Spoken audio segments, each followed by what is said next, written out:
Drive On Mama, buckle up. Andre TV here from DriveOnMama.com, and you want to know, what do you need to Doordash? What are the requirements if you want to become a Doordash driver? There are only two, essentially, in the United States of America. You have to be at least 18 years old, and you have to have an iPhone or an Android smartphone. So, with that in mind, and complete the sign-up process on their website or on your phone. That in mind, what can you do if you don't have a car? If you don't have a car, you can Doordash on a bike. It can be an electric bike, it could be a push pedal bike, it could be a scooter, it can be your feet alone. Yes, if you live in a city, you can be a walking dasher. So there's really no other restrictions than being 18 years old and have a smartphone and complete the sign-up process. You will need a social security number or a tax ID number, but that is a part of the sign-up process. Having a hot bag is also good, but you don't have to have one to start. I didn't get one until almost, I would say, 2 to 3 weeks after starting, and it helps, but it's not a requirement to start. But yes, you do want to keep the food warm. Right now, it is January, so it's cold, and I do have my hot bag that I put all of my packages in. I do ride-alongs and answer questions, so we are going to go on our lunch shift for today. We log on about 10:30. It is very slow, and I can't even say it's very slow. My area has seen an increase in dashers. That is why I started making more content, because I'm going to have to supplement, not because the orders are not there. It is so many dashers, it's only but so much to go around. But we have our first order for the lunch, $6.75, going a few hundred yards. Let's go pick up some stuff. Okay, that first order is dropped off, and we received $12.75 instead of the $6.75 offer. The elevator caused me not to get a screenshot of it altogether, but you can see in my current dash is showing I earned $12.75 already, and now this next offer was for $6.75 for 1-point-something miles. We did have to decline two just now. The first one, it was an add-on for $5 going to an apartment building. This apartment building is essentially the whole block, and there's only one entrance, and almost all of the apartments are not where the elevator is. So you're going to be walking a city block, most likely, to get to the person's apartment.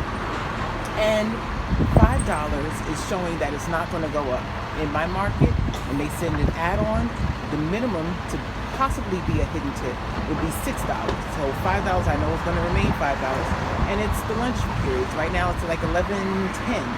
Then they sent another add-on for $14 and change for 10.9 miles. Had to decline that one too. So let's go pick up the $6.75 and see if they try to send us another. They did try to send us another one. Another order for high mileage, meaning going into the city would take very long, that we had to deny. So I paused my dash because I was outside of the hot zone, meaning not the hot spot that they tell you, but the hot zone where most of the orders are.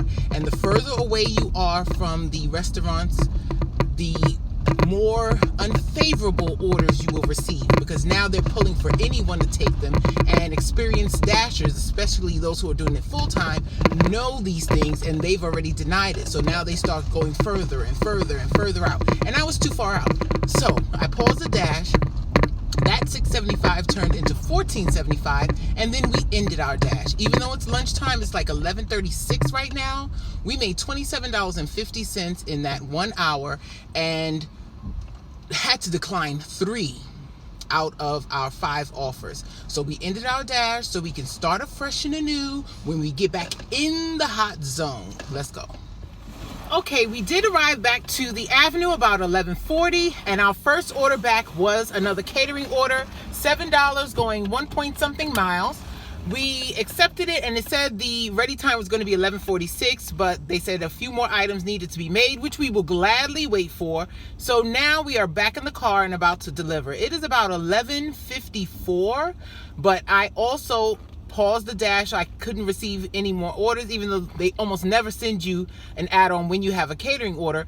But I am not going to leave myself open to be almost 2 miles away from the hot spots and to get an order that I'm not going to take. I'm already at 73% acceptance rate as it is, so we're going to pause it and then we'll come back to the avenue. Let's go deliver. That order is dropped off and that customer tipped very well. They tipped $26.76, so we were paid $29.76 for that delivery. That large order was going to someone's home. I don't know if they just have a large family or somebody was coming in from out of town, but we are grateful and thankful. We did in that dash, and we waited until we got back on the avenue to open up the app again. Now, we did receive another catering order. This order is going to an apartment building and it's 12 items at a different Chinese or Asian restaurant.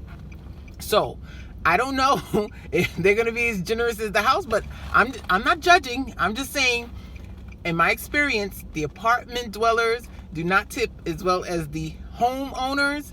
And that is not always true, but more than 50% of the time is true. But $9.25 for 2.7 miles, who's going to turn that down? We are going to get some more food. Okay, there is a plot twist.